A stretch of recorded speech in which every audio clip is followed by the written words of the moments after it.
Blog Talk Radio.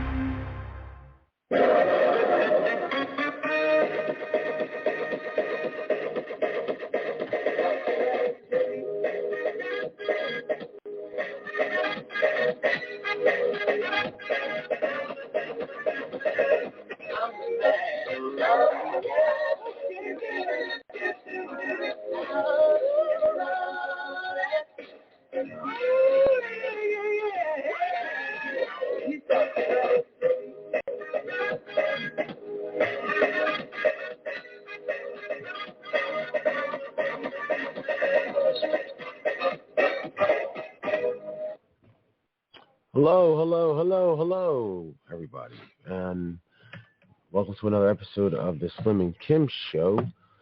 Today is May 14th, 2022. It's a Friday, and we are going to review, just a summary of Better Call Saul Season 6, a complete recap. It's the last and final season, so and it's up to episode 5. Episode 5. I believe there's going to be 12 in this season. Okay, all right. If you haven't watched Better Call Saul, so prepare for spoilers and probably click off now. But Better Call Saul is a spinoff of Breaking Bad. Well, it's before Breaking Bad. It's a spinoff, but it's a prequel. But it's if you haven't seen it, then you shouldn't be worried about season 6. Yeah, you definitely shouldn't. But a lot of people start watching it in the middle and then go back and watch the previous seasons. I know you've done that for shows. Like, you start watching it wherever it is right now, and then you'll go back and watch the earlier seasons later. Yeah. All right. So, for the most part, when we left off at season 5, we left off with basically Gus trying to kill Lalo Salamanca. It was a failed attempt, but he made everyone think that Lalo made the murderers call and say that it was done. And plus, Lalo also, this guy's like a genius, man. He had his neighbor who looked similar to him, had him do dental work, got his teeth done, but the dental records removed his teeth and put copies of his teeth in his mouth. Yeah. Which is like, okay, who would do anything like that? But Lalo Salamanca, man. Well, I guess he knew that they were coming for him. No, I think this was just a plan that was in place before any of the whole Gus thing. You think so? Mm-hmm. It had to be. I mean, it was like he also had we've seen in the in his exit strategy, his bathtub went up and went into like a trap door underneath, like a cave underneath his estate. But they kind of all were like that. Gus was like that too. Yeah. Gus had a whole nother house, like a walkway to a whole nother house. Well, yeah. So I guess that's cartel business. Yeah. You got to have always watching your back. An escape plan. So all right. So season 6 starts out. I'll just start out exactly like the parts that I. Nacho on the run. Yeah. Nacho on the run because he Gus had him basically handcuffed and was forcing him to work for him, and he made him set up Lalo. All he did was open the gate, or they were going to kill his dad. So that's how it starts out. The plan fell through, so Gus is on. So the cartel is looking for Nacho. How did they find out it was Nacho? Well, Lalo only knew it was Nacho because right before the attack, he offered him a drink, and he saw that his drink wasn't touched. Oh, okay. So once he saw his drink wasn't touched, and then he knew, like, oh, Lalo had something Nacho had something to do with this. Wasn't it like the military or something he let in? That's all he did was just let him in. Yeah, all he did was let him in. Yeah, that's all he had to do was let him in. But when it went south, when things didn't go according to plan, basically Gus had no other choice but to blame it on Nacho. And Nacho knew it, too. He said that your only way out is me. And I'll do this if you protect my dad. Yeah. But I need something in return. He did it all for his father. Yeah, you need to promise that my dad will never, ever, ever be harmed. Yeah. He said, I don't want to hear from you, Gus. I need to hear from Mike, because he knows Mike's the hired hitman. But on the Jimmy front, or Saul front, Saul is trying, this is the wall-to-wall mayonnaise episode. Oh, that was. He's trying to plant a bag of baby powder that looks like cocaine in Howard's locker at a golf resort. And the thing is, they want Davison Maine? He's an addict. Yeah. Basically, the same guy he was meeting with, I think it was last season, season 5, where Jimmy, a.k.a. Saul, has some prostitutes run up on Howard, and he's just trying to make him look like a coke using. You what did they say? The devil's dangerous. Yeah. He's nose deep in the devil's danger. Nose deep in the devil's danger. He's just trying to make him look like a prostitute looking using junkie. Can I have a sec, please? I think this is it. Kevin, hey, how's it going? I'm sorry. Can they hear this? Yeah, you should be able to. Yeah.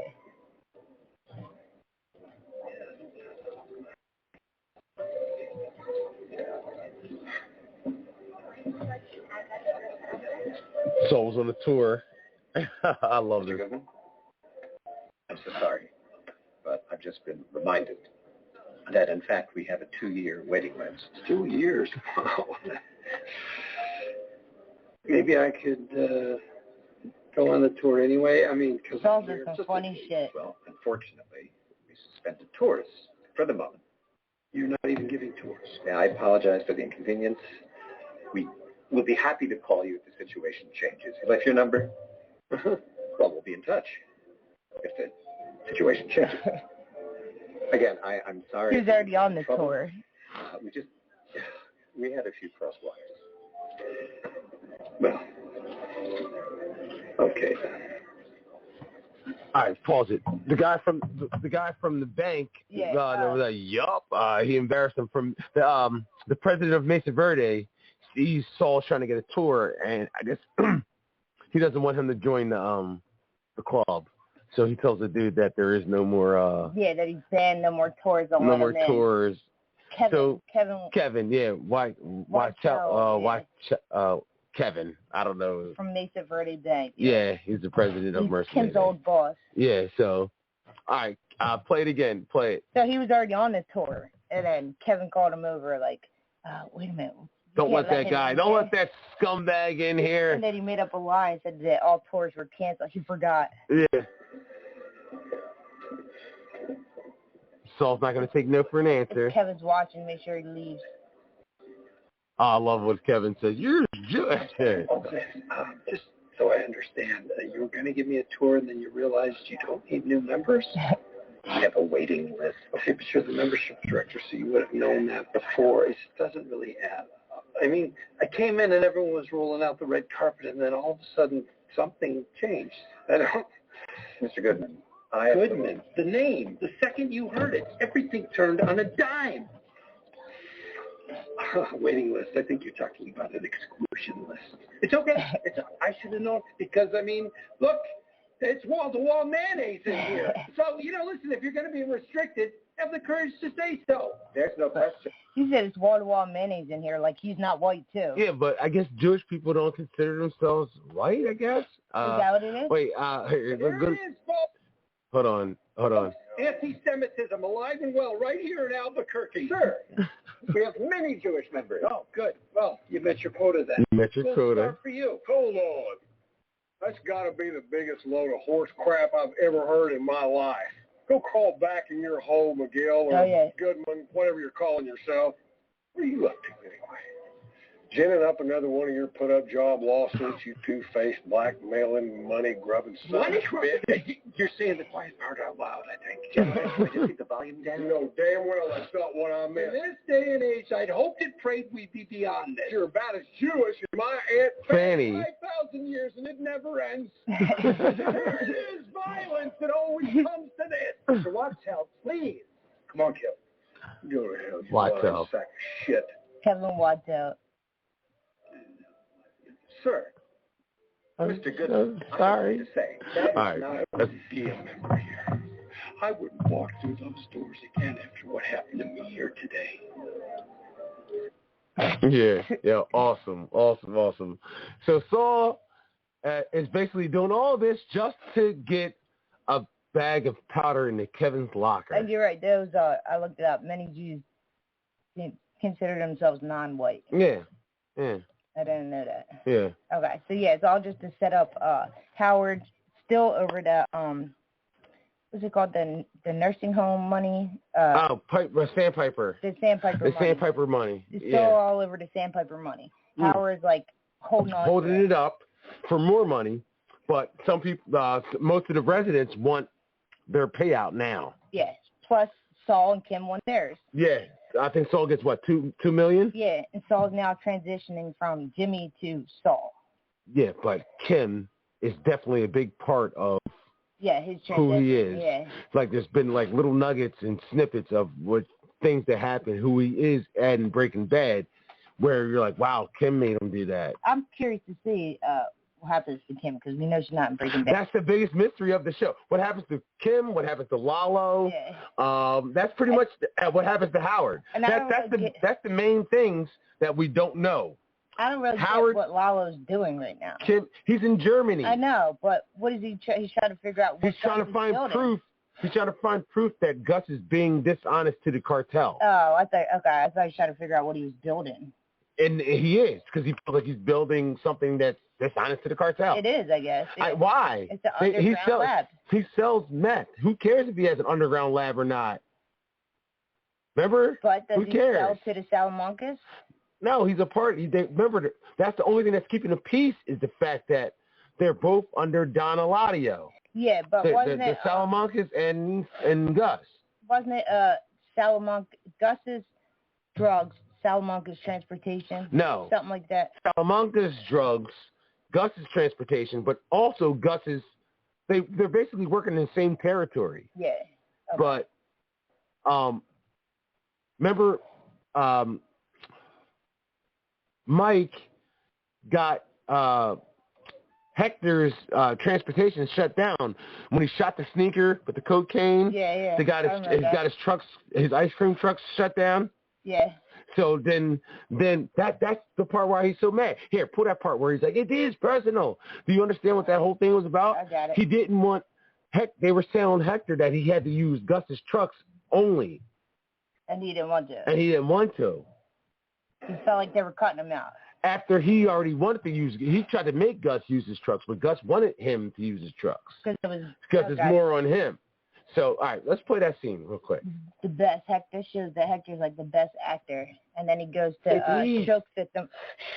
It is personal. Let's settle it right now, okay? Tell the boss to suck it. To work together is what the boss wants. The boss can suck me. I'd watch what I say if I were you. Who you think you are? You should be kissing my ass right now. Me and my family, we built this whole business.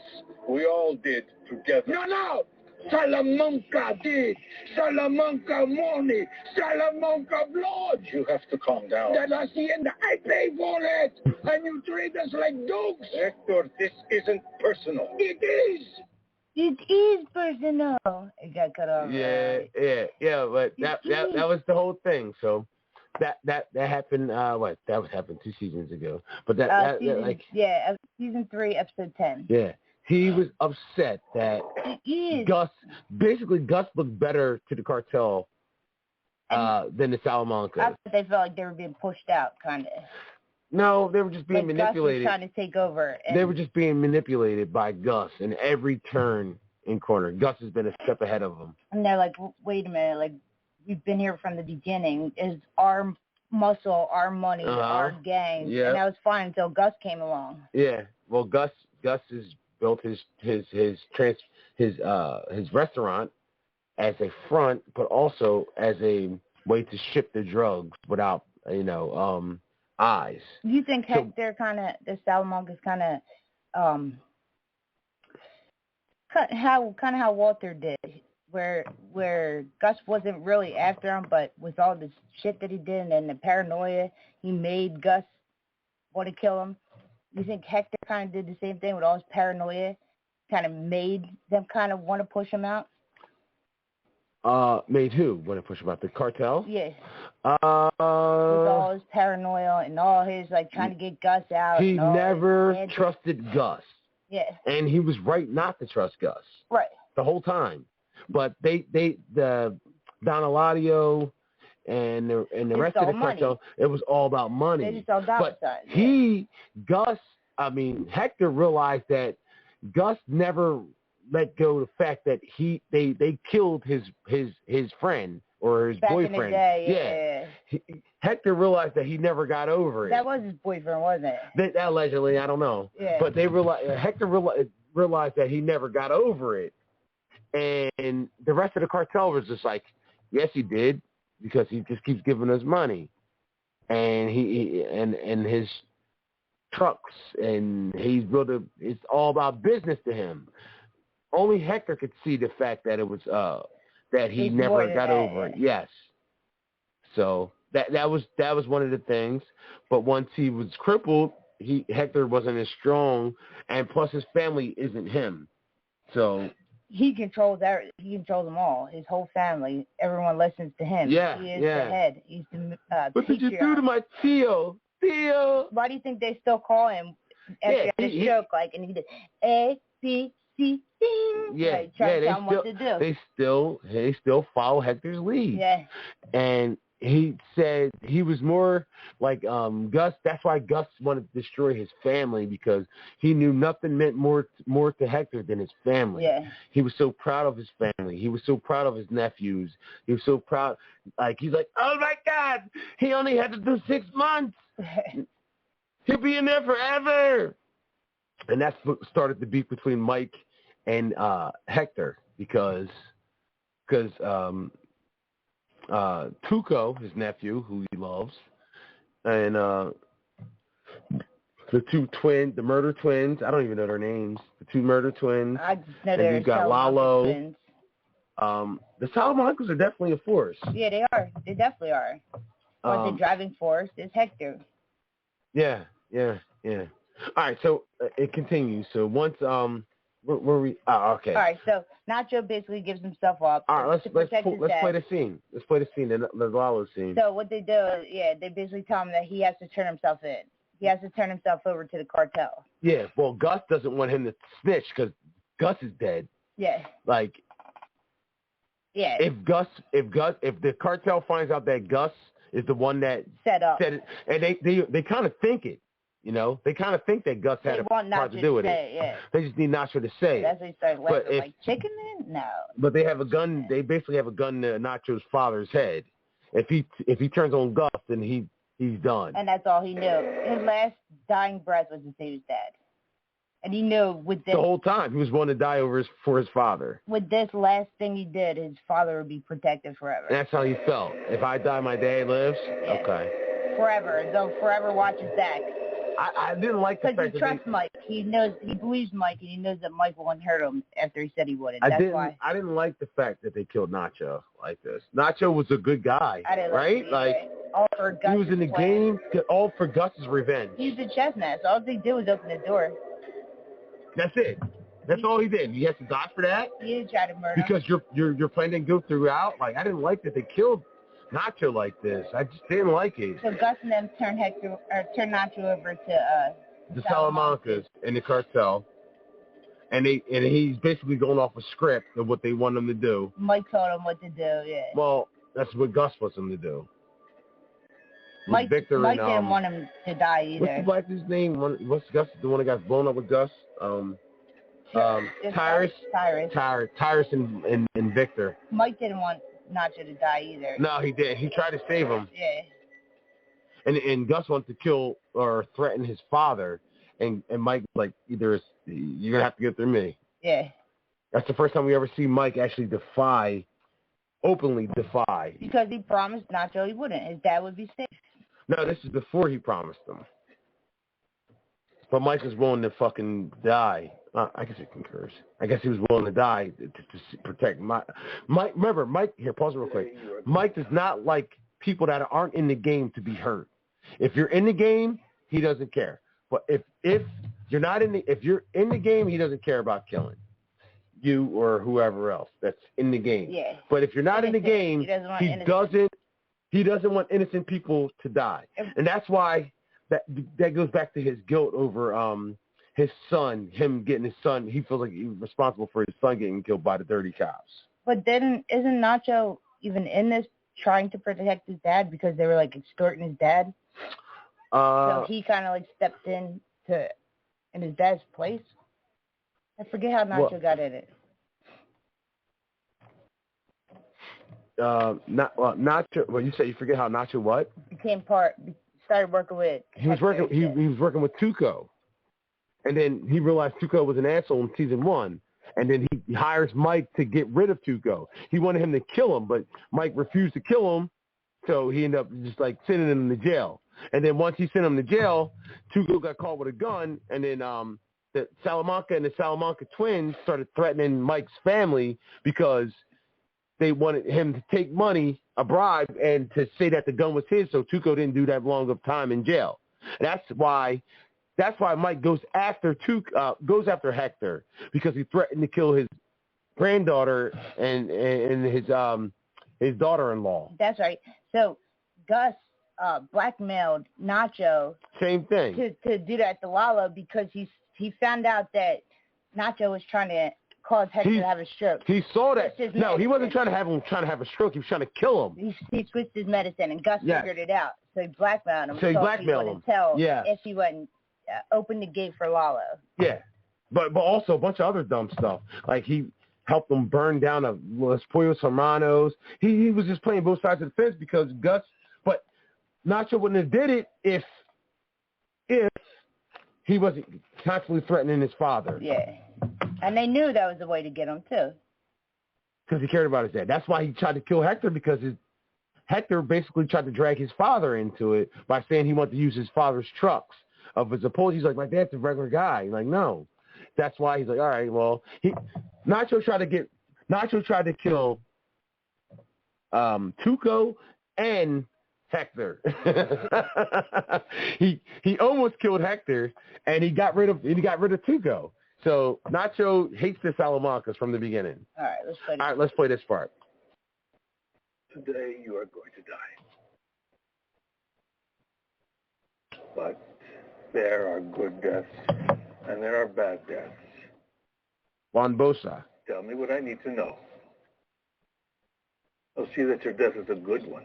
Who put you up to this? They wanted him to say Gus. No, I don't think Juan Bosa wanted him to say Gus, but I definitely know that Hector thinks it's Gus. One last chance. Or knows it's Gus, because it was Gus. Because Lalo called and said it was Gus. Yes.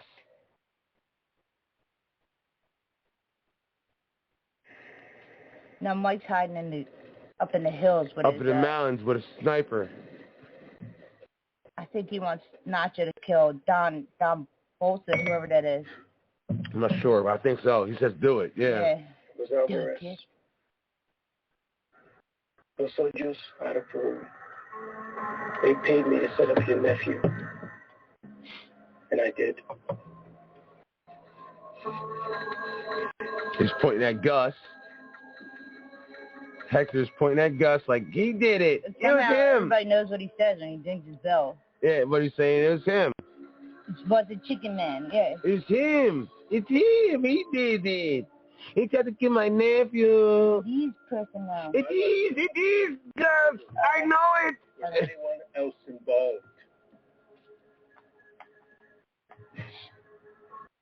Him?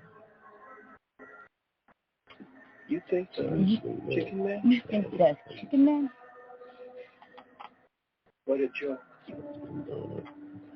Alvarez has been paying me for years. Years. But you know what? I would have done it for free because I hate every last one of you psycho sacks of shit. I opened Lalo's gate. And I would do it and I again. would do it again, and I'm glad what they did to him. He's a soulless He's a pig. soulless pig. And I wish I killed him with my own hands. And you know what else, Hector? I put you in that chair. I put you in that chair. Oh yeah, your heart meds. I switched them for sugar pills. You were dead and buried, and I had to watch this asshole bring you back. So when you are sitting in your shitty nursing home, and you're sucking down my jello night after night for the rest of your life, you think of me. You twisted fuck. Let's go, yo.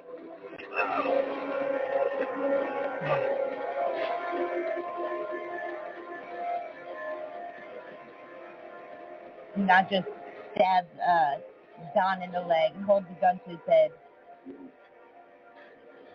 Mike's up in the hills telling him, saying, do it.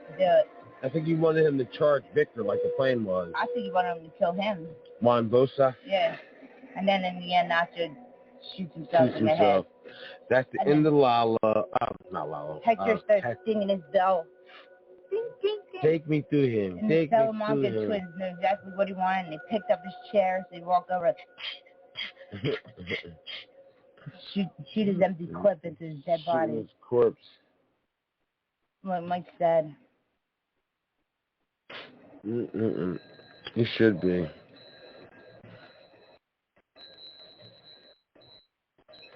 And that was the end of Nacho. All right. Okay. So what else happened after that? All right. So in the Nacho, how'd you feel about Nacho going like that? I didn't think he deserved to go. I didn't think he deserved to die like that for Gus, basically. He died basically for his father being blackmailed by Gus. Just to save Gus, yeah. Just to save Gus, yes. Would you do that? They didn't believe it was Gus. Is there anybody, even though it was Gus, is there anybody on this earth, this is a sidebar, is there anybody on this earth where you would yourself out just to protect them? Yeah, absolutely. Why, you wouldn't? I don't know. Yeah, absolutely. I don't know. Absolutely. I don't know. Like, absolutely. Shoot yourself in the head? Absolutely. I don't know. That's the best way to go if you're going to go. Yeah, I understand you're saying he had no choice. He had to do it. He had no choice. It was either he takes his own life or they were going to take it for him. But either way, he was dead. I understand that. I get that. But I'm just saying. But are you willing to do that to protect somebody I cared about? Somebody? Yeah, absolutely. No, man. Like, absolutely. You wouldn't try to escape? No, because if you tried to escape, his dad was dead. I kept thinking that. That's the first thing they're going to do is go after his dad. Yeah, I guess so. But, all right, let's move on. All right, so Nacho's dead, and what happens next? All right, so after Nacho passes away, we start out the next episode where Jimmy and Kim are definitely going forward with their plan to ruin Howard. That's when he pretends to be Howard. He moves his car. Yeah, so they still they have Howard's keys copied in one of these episodes, but they have his keys copied, and they want to show Howard as a nose deep in the devil's dandruff and sleeping with prostitutes. Let's try to find that scene. Let's play a little bit of a little audio. Nose deep in the devil's dandruff. That is so funny. Just put Howard. Just put Jimmy. Go ahead. That'll do it. There you go. Play the second one. How long is it? All right, there we go. So Jimmy goes and picks up Wendy. Good old-fashioned Wendy. You guys got his fake tan and his Howard-like hair. And Howard's car. He's trying to look like Howard. He does look like Howard, yo. Right? Yeah. All right, so. And Kim's having lunch. Pause it. Yeah, with Cliff Maine, right? Yeah. Cliff. She's having lunch with Cliff, and she is waiting for a perfect time for Jimmy in Howard's stolen car to speed by and dislodge and throw Wendy out of the car. Wasn't that Howard? That happened so fast. All right, let's play it. Is everything okay? Sure. I like your hair. Actually, we could skip forward. What if there was a different way? What if there was an independent team of lawyers, maybe 4 or 5 of them, who were dedicated to taking on the difficult cases?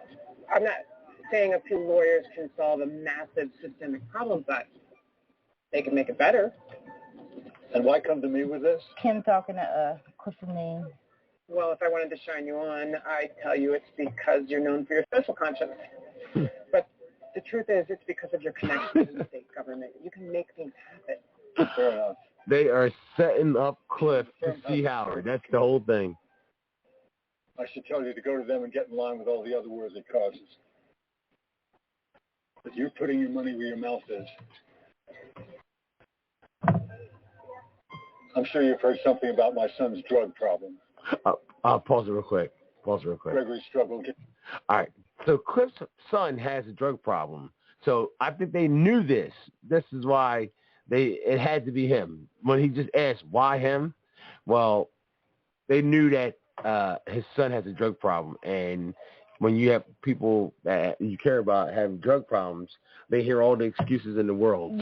Yeah. So this is perfect to set up Howard with this for Cliff to see him doing it. All right, let's keep playing the clip. Gave me a more, let's say, personal view of the legal system. Kim, I think you've got something here.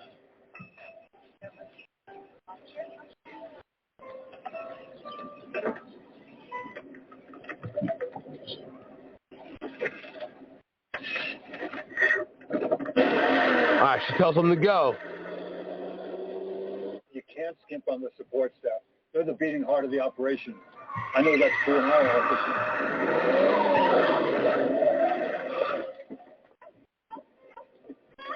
Jesus. You son of a bitch! You wicked shit! Wasn't that Howard?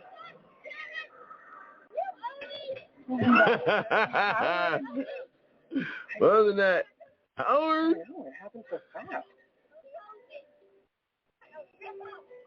What a ripoff. Damn it, he owes me. All right. So their plan succeeded, okay? They embarrassed Howard. They made it look like it was Howard. It was basically Howard. It was his car. Jimmy looked just like him. So anybody, like, that's just like if I see you with a guy and you're like, it wasn't me, but it was your car. Yeah. And somebody looked just like you, and I'm like, I seen you with a guy. Yeah.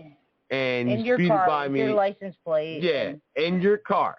So I understand why Cliff believes it's Howard. Yeah. Plus, Howard's going to deny it because it really wasn't him. But like he said, his son has a drug problem. So here, find that part, the interaction with them, and then we'll talk about the Kettlemans, and then we can just be done so far. And then we'll talk about what we think. In the middle of a process called independent legal representation. People can try. All right, we'll go back. Let's play this part. We're sending a message. We're not going to let this is the Sandpiper. Pick the pockets of hardworking folks. This is Howard's speech to the Sandpiper people. People can trust each other. And I bet you do too. Thank you. Oh, shit. I thought it was a longer speech. Oh, it is. I fast-forwarded through it. No, let's get Cliff, the part where Cliff confronts Howard. Yeah, it's coming up. You take care. In the middle. What's up? Yeah, it's right here. I threw a woman out of my car. in the middle of the street. And I just drive right past it. That's what you're saying. So I don't know how to respond to that. I'm not asking you to respond. I just need you to know that I know. Yeah, sorry, but that's the kind of thing my son used to say. It was your Jaguar, your namaste plate. It was you. Your namaste Howard, plate. there's no harm in asking for help. You got a lot of people in your corner. He doesn't believe him. So there's the baggie at the country club. Yes. After that, clients who you can't name because of privilege make insinuations. Then on Thursday, you have a business meeting, and you witness a Jaguar speeding past. Not a Jaguar. You're a Jaguar. Not sure why that's germane, but Kim Wexler, she came to me for career advice. Oh, God. All right. Howard declares war on Jimmy. Okay. Of course. Of course. Cliff, I know this wasn't easy for you. Even to me as a friend. I appreciate it. You can start today, Howard. Oh, I will. Because you're right. I do have a problem. Just not the problem you think. I have a Jimmy McGill problem. Jimmy McGill? Excuse me. Howard, Julie. Cancel my week. Yes, sir. My whole week. Howard! You can start today, Howard. All right, Cliff really wants Howard to get help. He doesn't believe him. He really believes he has a problem. He really thinks he has a problem. Like, you found a bag of coke. Now you see strippers. You see you throwing a stripper because you've seen a Jaguar. No, but it was actually your car. Howard now knows it's Jimmy. He knows it's Jim. Yeah. He knows it's Jimmy. So, but also Saul or Jimmy or Kim set it up for the Kettlemans to go to put these accusations out there. They started it. Yeah. Jimmy or Saul put it out there. First it was the coke, then it was the Kettleman. Yeah, coke, Kettleman, car. Oh man! And then other than that, like that's basically been it. It's been them framing Howard. Yeah. Lalo's on the loose. We end up finding out he's in Germany. He ends up meeting with Ziegler's wife. She wanted to smash, right? Yeah. But then Jimmy and Howard fight. Howard beats his ass. Yeah. They box it out. But neither Kim or Saul or Jimmy was even concerned that Howard was on to them at all. So I can't wait to see what the actual plan really is, because they're going to continue to do it. Well, and I think they accounted for this part of Howard figuring it out. It was them. Plus, he put a private investigator on. Yeah, that's the one thing they don't realize, because although it becomes clear that the boxing match was nothing but a ruse, a facade to allow a private investigator hired by Howard to track Jimmy. I need to know everything he does and everyone he talks to. So. And then a private investigator starts following Jimmy. Yeah. All right. So. Yeah. Then cut to the end. Yeah. Lalo's talking to Ziegler's wife. Ziegler and Lalo are not Ziegler's wife. Yeah, trying to figure out what he was doing before he died.